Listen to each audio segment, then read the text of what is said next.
Hello friends and welcome to pendulum video पे आपका स्वागत है। आज हम पढ़ेंगे डेली करंट अफेयर्स 11 सितंबर 2020 के। तो गाइस जल्दी से सेशन को ज्वाइन कर लीजिए और जिन्होंने चैनल को सब्सक्राइब नहीं किया है इसको सब्सक्राइब करें और बेल आइकन को जरूर प्रेस करिए नोटिफिकेशन के लिए और रोजाना डेली करंट अफेयर्स फॉलो करते रहिए और अपनी प्रिपरेशन को मजबूत करिए। आप हमें टेलीग्राम चैनल पर भी ज्वाइन कर सकते हैं। तो चलिए देखते हैं कि आज की क्या इंपॉर्टेंट न्यूज़ है। The first news is World Suicide Prevention Day is celebrated every year on 10 सितंबर। हर साल 10 सितंबर को विश्व आत्महत्या रोकथाम दिवस मनाया जाता है ताकि लोगों के अंदर ये जो है जागरूकता फैलाई जा सके कि सुसाइड को रोका जा सकता है। और इसको ऑर्गेनाइज कौन करता है? इसको International Association for Suicide Prevention organize करता है और WHO के द्वारा ये को स्पॉन्सर किया जाता है। 2020 की थीम है working together to prevent suicide, आत्महत्या को रोकने के लिए मिलकर काम करना। और इसकी काफ़ी ज़रूरत भी है क्योंकि सुसाइड जो है वो 15th लीडिंग कॉज है डेथ्स का ग्लोबली। और अगर हम बात करें इस सालाना सुसाइड के डेटा की तो 8 लाख लोग से भी ज़्यादा जो लोग हैं वो सुसाइड से मरते हैं, जो दर्शाता है कि हर 40 सेकेंड में एक बंदे की मृत्यु होती है। और ज़्यादातर जो डिप्रेशन से गुजर रहे होते हैं उनमें टेंडेंसी होती है टू कमिट सुसाइड। तो ऐसे लोगों की हमें हेल्प करनी चाहिए, ठीक है। ऐसे लोगों के लिए वेज ढूंढने चाहिए और अगर हमारे आसपास ऐसे लोग हैं उनसे बात करनी चाहिए। We should give our time so that अगर हम उन्हें टाइम देंगे तो हो सकता है वो ओपन अप करें, वो अपनी प्रॉब्लम को शेयर करें और इस चीज़ से वो बच जाएं। और हर साल जो है जो अगर हम कहें कि 15 सुसाइड के अटेम्प्ट होते हैं तो उसमें से एक सक्सेसफुल होता है, ठीक है। तो आप समझ सकते हैं कि सुसाइडल टेंडेंसी किस लेवल तक है और किस तरह इसको रोके जाने की ज़रूरत है। 2012 में 76% जो ग्लोबल सुसाइड थे वो लो एंड मिडिल इनकम कंट्रीज़ में हुए, क्योंकि ज़्यादातर कुछ रीजंस ये भी होते हैं कि जैसे कोई कर्जे में है, जैसे भारत में काफ़ी जो किसान हैं वो सुसाइड करते हैं ड्यू टू डेट लोन की वजह से। और ऐसे ही low and income middle income countries में 76% जो ग्लोबल सुसाइड है वो अकर हुआ, जिसमें से 39% केवल साउथ ईस्ट एशियन रीजन में हुआ। Suicide is currently still criminalised in 25 countries. तो अभी वर्तमान की अगर हम बात करें तो 25 देशों में आत्महत्या जो है वो अभी भी एक कानूनी अपराध है और कुछ कंट्रीज में जहाँ पे शरिया लॉ माना जाता है वहाँ पे जो भी सुसाइड करता है उसको जेल में डाल दिया जाता है। भारत सरकार ने इसमें अपनी पहल की कि 2018 में सरकार ने जो एक एक्ट है मेंटल हेल्थ केयर एक्ट उसको लेकर आई। 2017 का ये एक्ट था और इसके द्वारा जो सुसाइड है उसको डिक्रिमिनलाइज कर दिया गया, क्योंकि यहाँ पे बताया गया कि जो सुसाइड अटेम्प्ट कर रहा है वो ऑलरेडी बहुत मानसिक जो है समस्या का जो है सामना कर रहा है। मानसिकता जो है उसकी उतनी मतलब वो उस लेवल पे नहीं सो सकता है कि वो उसके साथ ऑलरेडी इतना बुरा हो रहा है और उसको ऊपर से आप पनिश कर दो तो कोई मतलब नहीं बनता है। तो यहाँ पे इंडियन गवर्नमेंट ने उसको डिक्रिमिनलाइज कर दिया। तो यहाँ पर आपको क्लियर हो गया होगा। आगे चलते हैं। Let's see a question. What is the theme for world suicide prevention day 2020? विश्व आत्महत्या रोकथाम दिवस 2020 का विषय क्या है? Families, community systems and suicide, परिवार, सामुदायिक प्रणाली और आत्महत्या, preventing suicide in multicultural societies, बहुसांस्कृतिक समाजों में आत्महत्या को रोकना, working together to prevent suicide, आत्महत्या को रोकने के लिए मिलकर काम करना, take a minute change a life, 1 minute लो और एक जीवन बदलो। तो इसका सही आंसर क्या होगा? The correct answer is option C, that is working together to prevent suicide. और एक डेटा के अकॉर्डिंग ये भी पाया गया कि जो अब यंग पीपल हैं वो ज़्यादा जो है सुसाइडल टेंडेंसीज उनमें ज़्यादा बढ़ रही है, ठीक है, ड्यू टू चेंजिंग लाइफस्टाइल और भी बहुत जैसे पीयर प्रेशर या फिर जैसे एजुकेशन से रिलेटेड कुछ प्रेशर होता है। आपने सुना होगा कि जो बच्चे जैसे IIT क्लियर नहीं कर पाते या फिर कोई कॉम्पिटिटिव एग्जाम क्लियर नहीं कर पाते या फिर 10th-12th के रिजल्ट पे भी काफ़ी बच्चे सुसाइड कमिट कर लेते हैं। तो ये टेंडेंसीज काफ़ी बढ़ रही है इन द यंग पीपल। सो उन लोग की तरफ जो है ध्यान को केंद्रित करने की ज़रूरत है हर लेवल पे, चाहे वो नेशनल लेवल हो चाहे इंटरनेशनल लेवल हो। आगे चलते हैं। PM कोल Svanidhi Samvad with the street vendors of Madhya Pradesh. तो पीएम ने मध्य प्रदेश के जो सड़क विक्रेता हैं उनके साथ स्वनिधि संवाद का आयोजन किया और उसमें उन्होंने मध्य प्रदेश के जो स्ट्रीट वेंडर्स हैं उनके जो प्रयास है उसको सराहा, साथ ही जो गवर्नमेंट ऑफ मध्य प्रदेश के जो भी एफर्ट्स हैं इस पीएम स्वनिधि योजना को लागू करने के उनको भी सराहा। बात हम करें PM street vendors Atmanirbhar Nidhi या पीएम स्वनिधि योजना की, तो इसको प्राइम मिनिस्टर ने लॉन्च किया था 1 जून 2020 को, ताकि जो भी सड़क विक्रेता हैं जो कोविड-19 के कारण जिन पर बहुत ज़्यादा फर्क पड़ा है, उनका जो काम था उस पर बहुत ज़्यादा असर पड़ा, उनके लिए लॉन्च की गई। और ये जो स्कीम है ये उनको स्वरोजगार, स्वलंबन और स्वाभिमान प्रदान करने के लिए के उद्देश्य से स्टार्ट की गई। ये एक सेंट्रल सेक्टर स्कीम है। सेंट्रल सेक्टर स्कीम यानी कि इसको सेंट्रल गवर्नमेंट फुली फंड कर रही है, तो इसको पूरी तरह से ministry of housing and urban affair जो है वो फंड कर रही है पीएम स्वनिधि स्कीम को। और इस स्कीम के अंतर्गत क्या होगा कि जो स्ट्रीट वेंडर्स हैं उनको 10,000 रुपये का लोन दिया जा रहा है विदाउट एनी कोलेटर। यहाँ पे उनसे कोई भी चीज़ जो है, कोई भी संपत्ति जो है गिरवी नहीं रखवा के उनको 10,000 रुपये का जो है वो लोन दिया जा रहा है। और यदि वो इस लोन को 1 साल की अवधि है इस लोन की, अगर वो 1 साल के अंतर्गत या फिर 1 साल से पहले अगर वो इस लोन को चुकता कर देते हैं तो उनकी जो लोन की लिमिट होगी वो बढ़ा दी जाएगी। अगले वर्ष जो है वो 20,000 तक का लोन ले सकते हैं। इसी तरह से नेक्स्ट ईयर उनकी लिमिट फिर से बढ़ा दी जाएगी, वो 20,000 की जगह 30,000 तक का लोन ले सकते हैं। साथ ही ये जो वेंडर्स हैं इनको एक इंटरेस्ट सब्सिडी मिलेगी 7% पर एनम की, और ये जो इंटरेस्ट सब्सिडी है ये मार्च 2022 तक रहेगी। ठीक है, और इसको इम्प्लीमेंट कौन करेगा स्कीम को? इसको इम्प्लीमेंट जो है small industries development bank of India यानी कि सिडबी जो है इस स्कीम को इम्प्लीमेंट करेगी। और इसके लिए सिडबी और ministry of housing and urban affairs के बीच जो एक समझौता ज्ञापन पर हस्ताक्षर हुए थे, ये मैंने पहले भी डिस्कस किया था। और अभी लास्ट मंथ इसका जो लेटर ऑफ रिकमेंडेशन मॉड्यूल है पीएम स्वनिधि स्कीम का, ये भी लॉन्च किया गया, क्योंकि इसमें कुछ लोग के साथ समस्या आ रही थी कि किसी के पास आधार कार्ड नहीं था, किसी के पास जो है जो वेंडर्स के जो पेपर होते हैं वो नहीं थे, तो इसके लिए एक लेटर ऑफ रिकमेंडेशन जो है मॉड्यूल जारी किया गया ताकि सबको इसका लाभ मिल सके।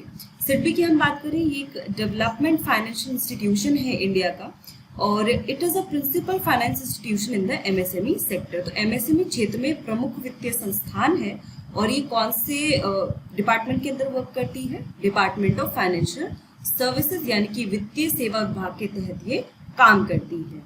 और इसको रेगुलेट कौन करता है? It is regulated and supervised by the RBI, reserve bank of India के द्वारा इसको रेगुलेट और सुपरवाइज किया जाता है। इसकी स्थापना 1990 में हुई। इसके हेडक्वार्टर्स लखनऊ उत्तर प्रदेश में है। ठीक है, दिस इज इम्पॉर्टेंट। सिडबी के हेडक्वार्टर्स कहाँ पर है? लखनऊ उत्तर प्रदेश में है। करंट इसके चेयरमैन और मैनेजिंग डायरेक्टर है मोहम्मद मुस्तफ़ा। ठीक है, ये चीज़ें याद रखिए, सिडबी के बारे में क्वेश्चन आ सकता है। चलिए हम लोग प्रश्न देख लेते हैं। Prime minister has recently held Svanidhi Samvad with the street vendors of Madhya Pradesh. When was PM Svanidhi scheme launched? प्रधानमंत्री ने हाल ही में मध्य प्रदेश के सड़क विक्रेताओं के साथ स्वनिधि संवाद रखा। पीएम स्वनिधि योजना कब शुरू की गई थी?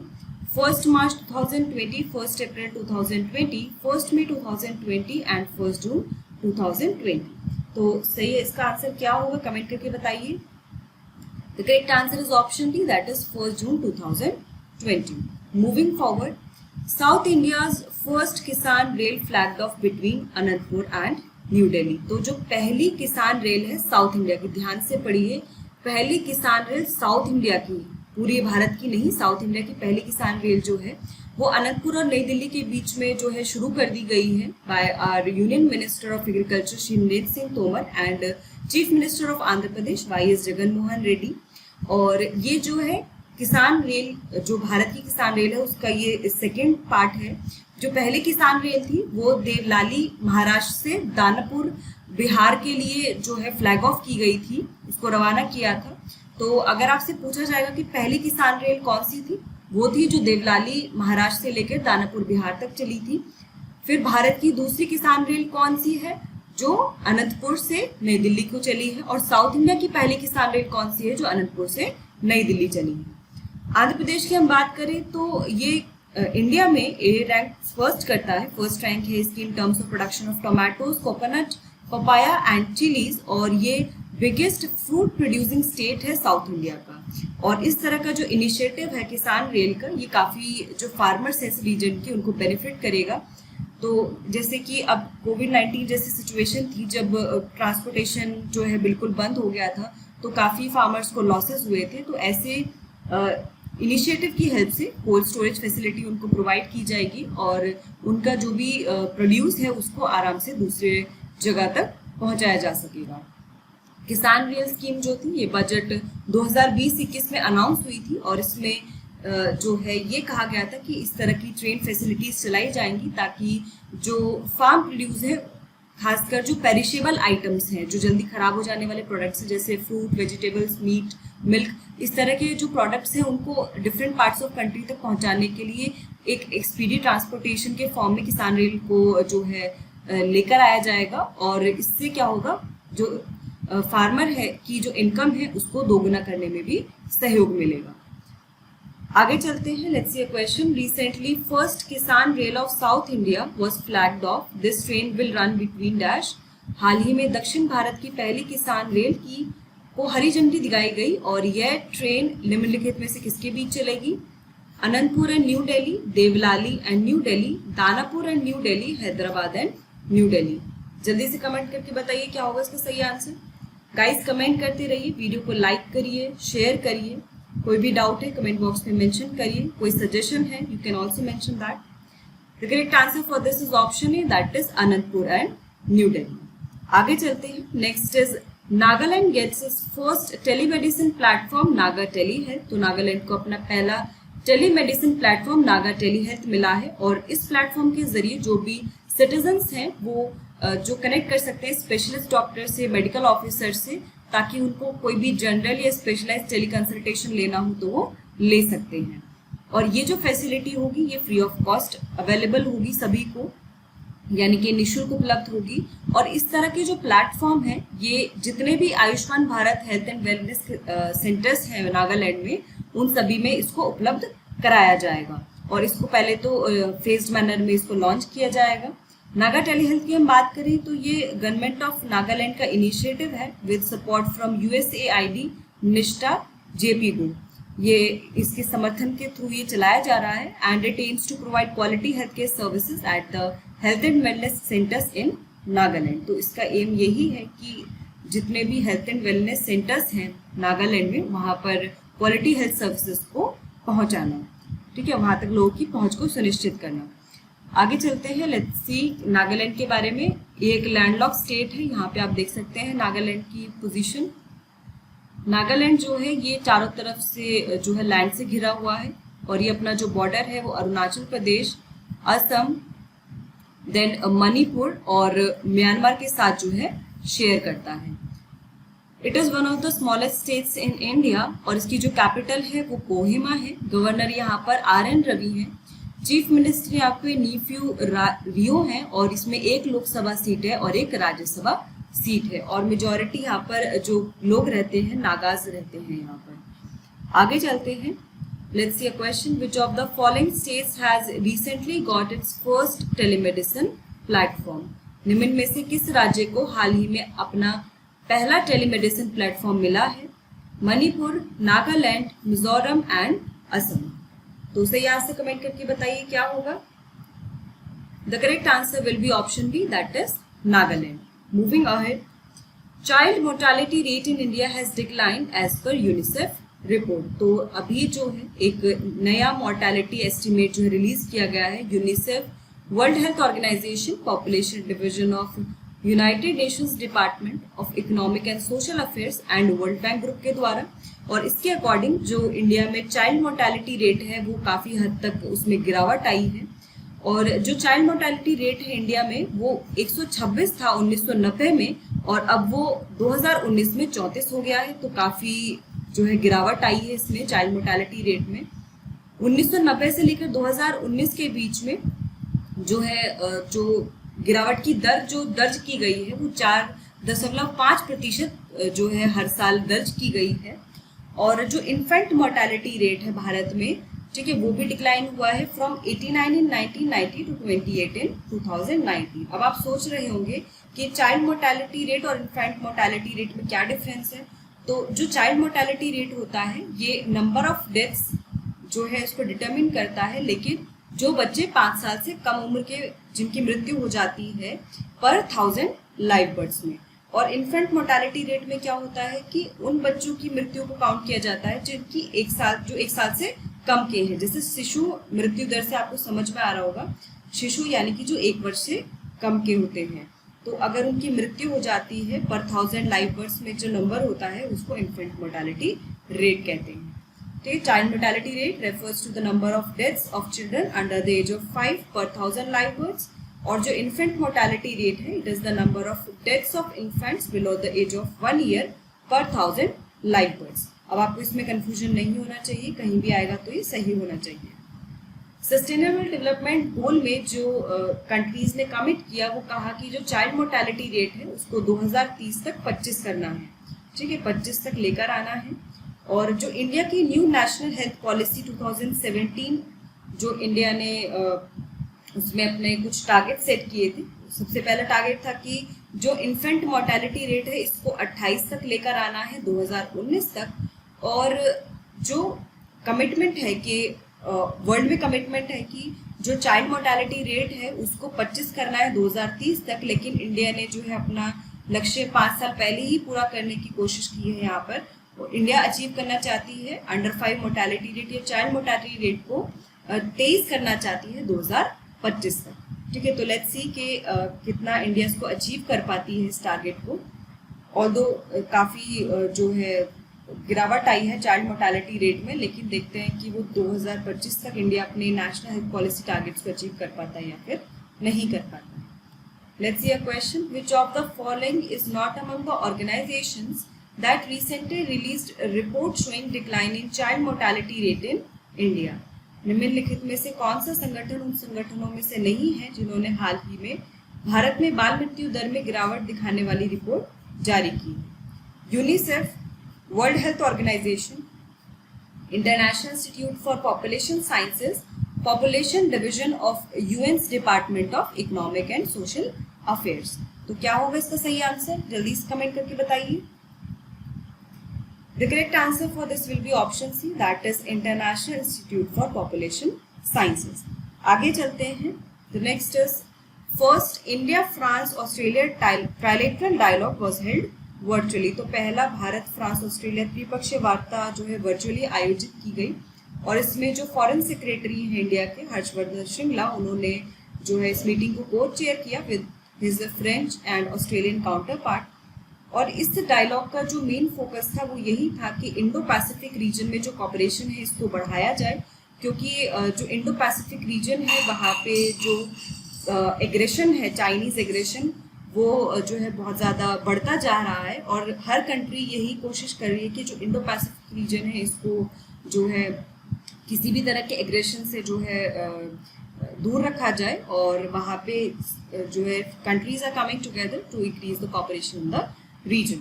और तीनों कंट्रीज इंडिया, फ्रांस और ऑस्ट्रेलिया ने ये भी डिसाइड किया कि हर वर्ष जो है एनुअली ये ट्राइलेटरल डायलॉग जो है ये कंडक्ट करना चाहिए।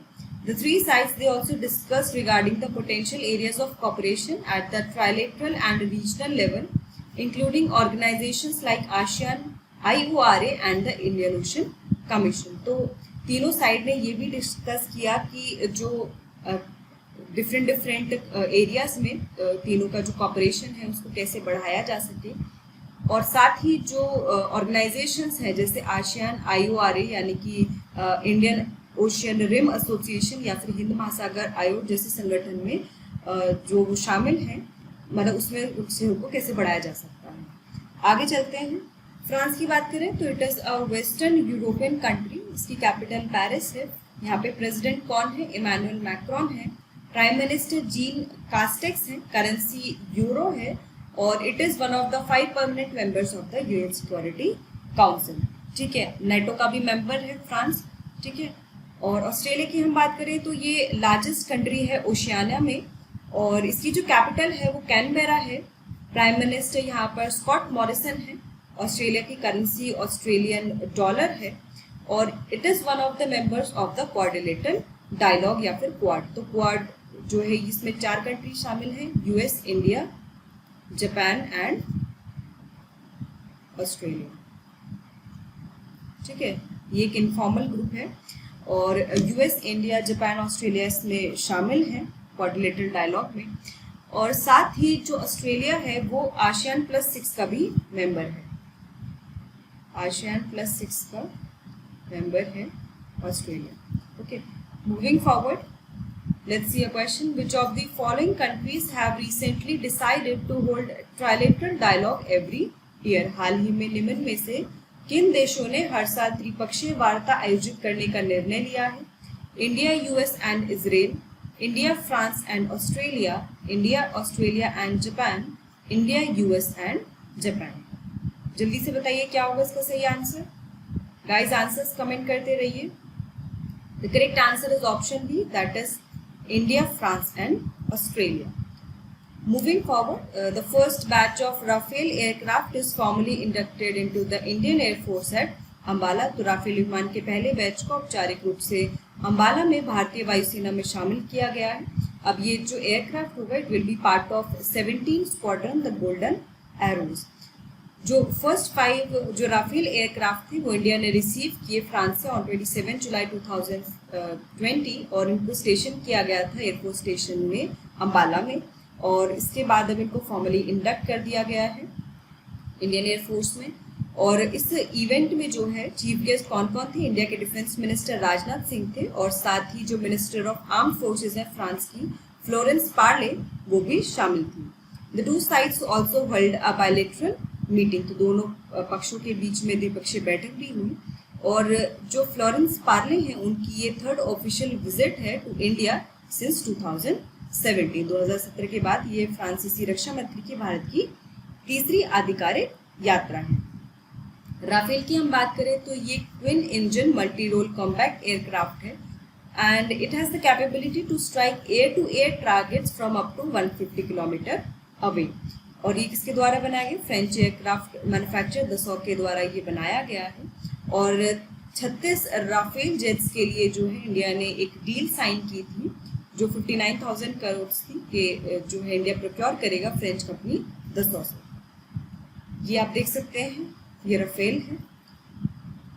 क्वेश्चन देख लेते हैं। The first batch of the Rafale aircraft was recently inducted into Indian air force at dash. Rafale विमान के पहले बैच को हाल ही में भारतीय वायुसेना में कहां पर शामिल किया गया था? गुरुग्राम, चंडीगढ़, अंबाला एंड अमृतसर। बहुत ईजी है, जल्दी से बता दीजिए answer. The correct answer is option C, that is Ambala.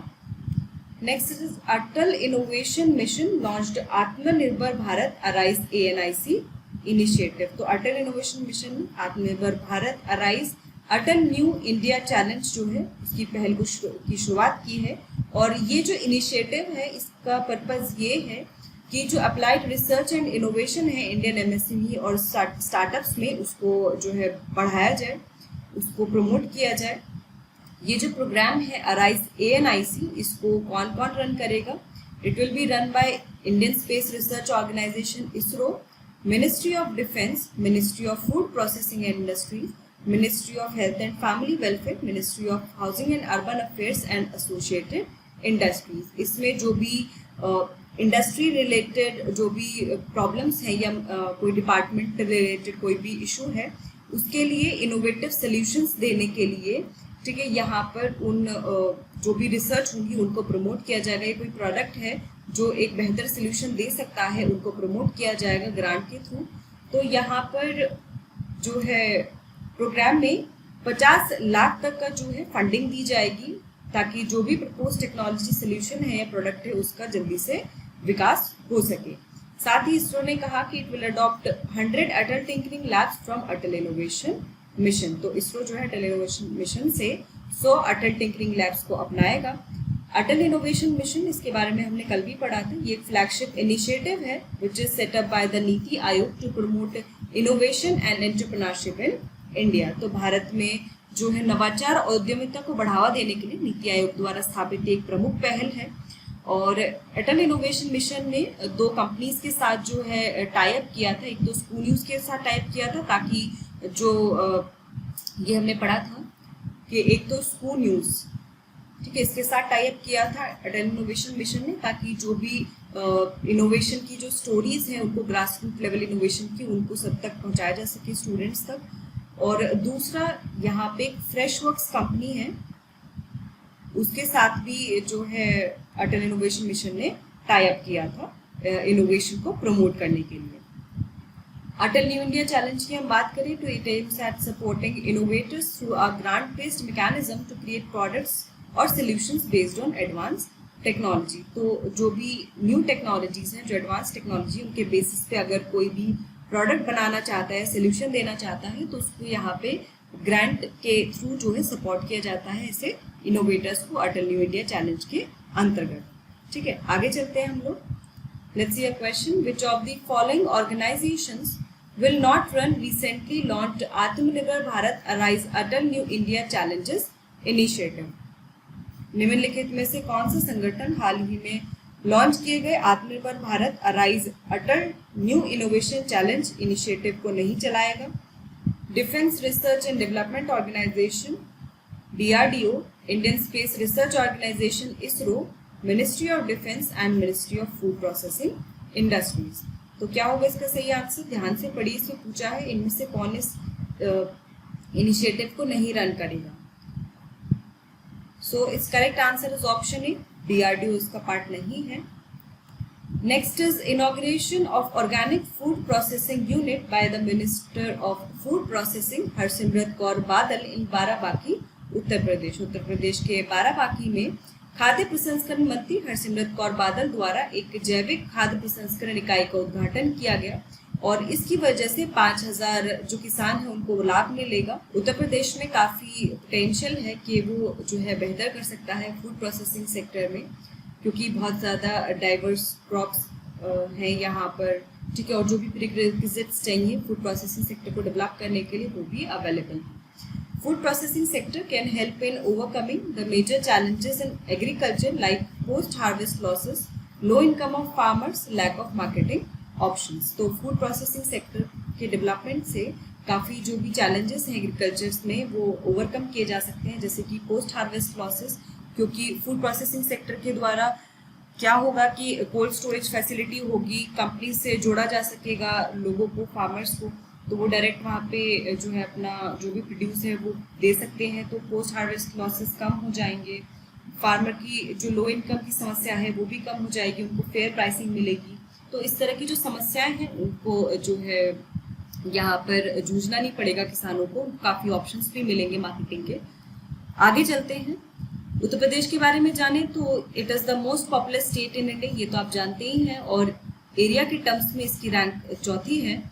Chief minister यहाँ पर योगी आदित्यनाथ हैं और गवर्नर जो है वो आनंदीबेन पटेल हैं, और जो आनंदीबेन पटेल हैं उनके पास एडिशनल चार्ज है as the governor of Madhya प्रदेश।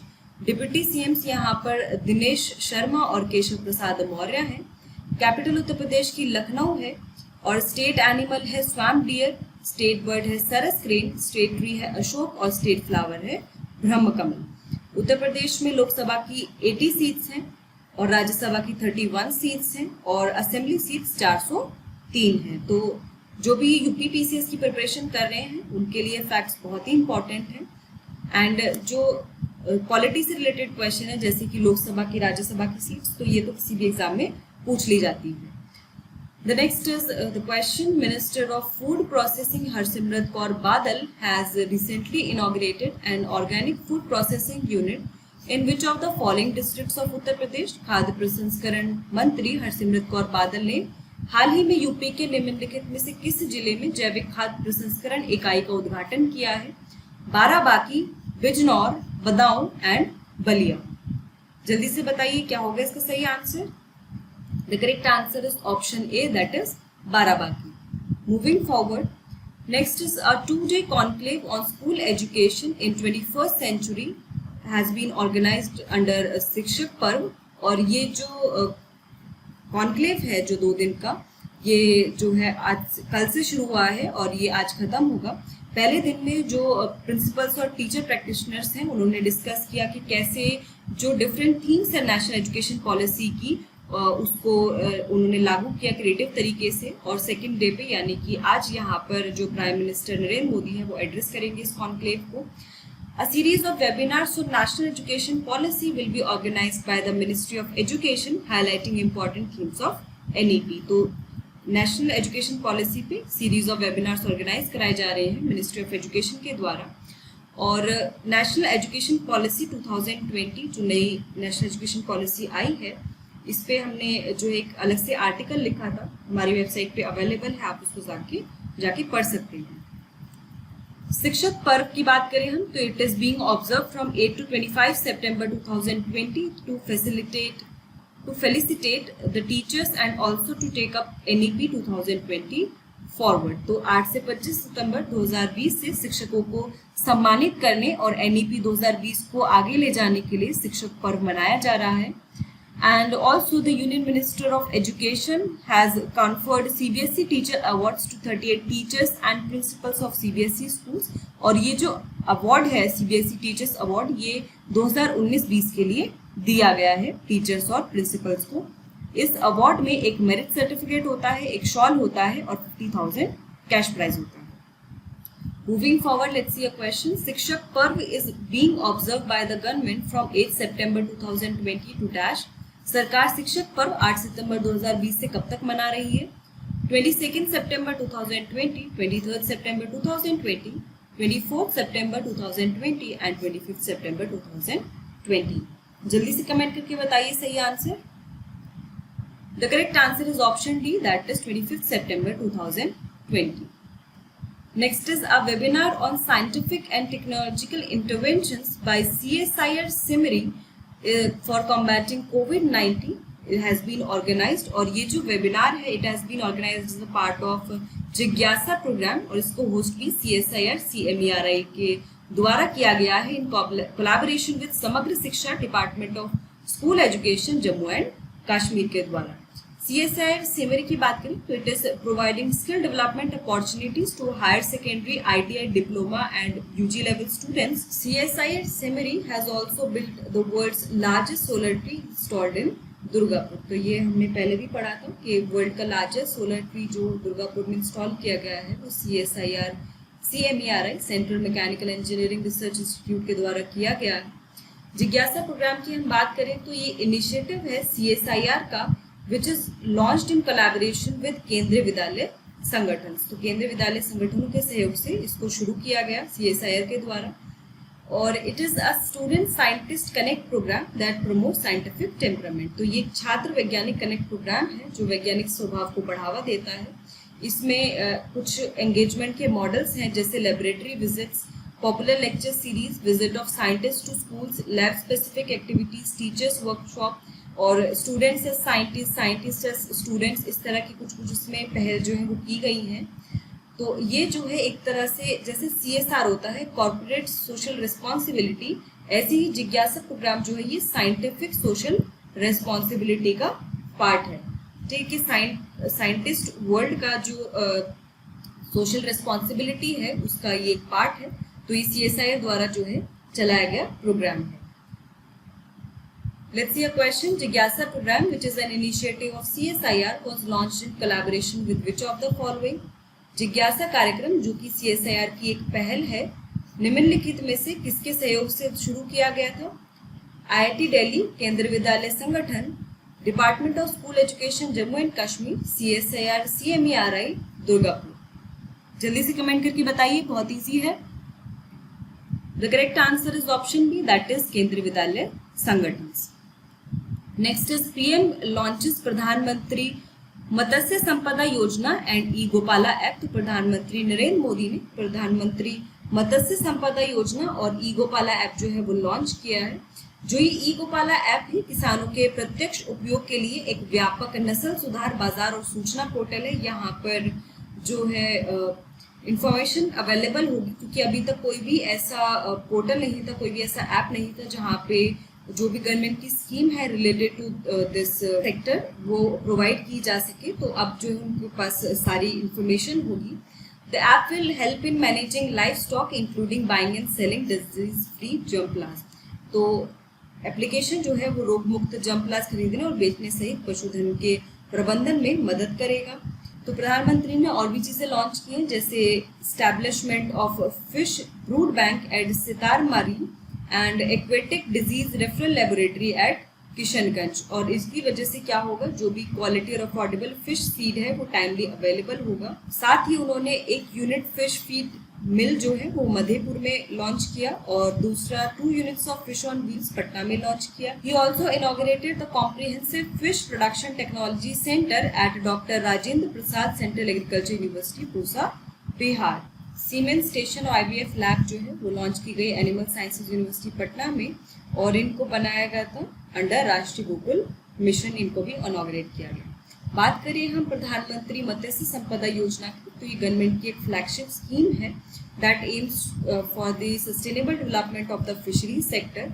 और इस स्कीम के कुछ उद्देश्य हैं, जैसे कि फिश का जो प्रोडक्शन है इसको एडिशनल 70 लाख टन तक बढ़ाना by 2024-25, then increase fisheries export income to ₹1 lakh crore by 2024-25, to double the income of fishers and fish farmers, reduce post harvest losses from 20 to 25% to 10%। कटाई के बाद के जो नुकसान है, यानी कि यहाँ पे तो पोस्ट हार्वेस्ट लॉसेस यानी कि जो मछली पालने के बाद जो भी लॉसेस होते हैं, अगर वो बिकती नहीं है कुछ और रीज़न होता है तो उसके लिए जो भी लॉसेस होंगे उनको 25% से 10% तक रिड्यूस करना है।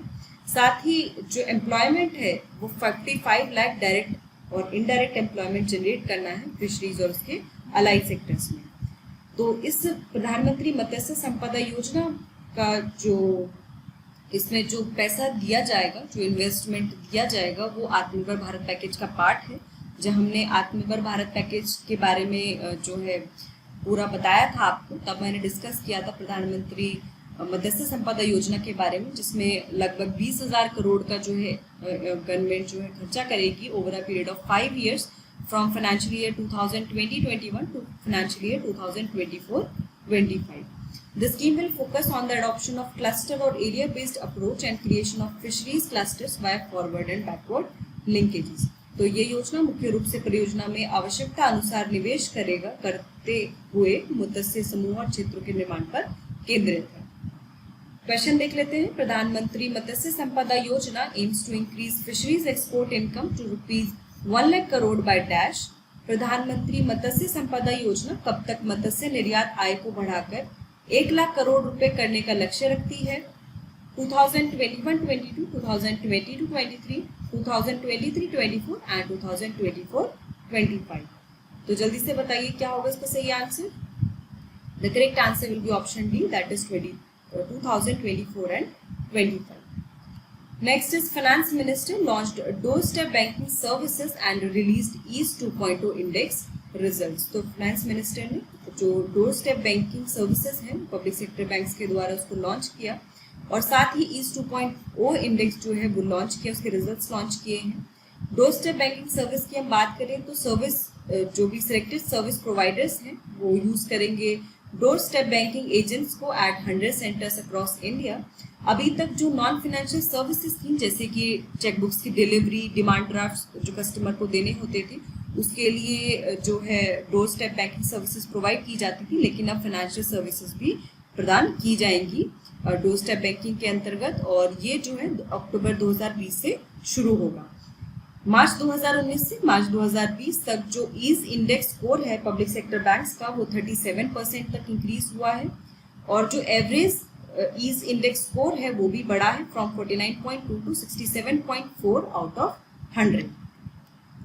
Ease 2.0 index has more than 120 objective criteria spread across 6 themes और इस में जो ओवरऑल की अगर हम बात करें टॉप 3 परफॉर्मिंग बैंक्स जो थे उसमें bank of Baroda, state bank of India और erstwhile oriental bank of commerce जो है वो शामिल हैं।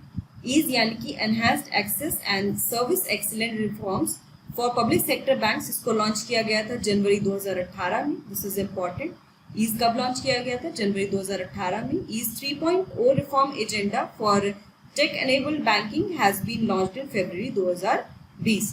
तो जो ईज 3.0 है वो फरवरी 2020 में लॉन्च किया गया है।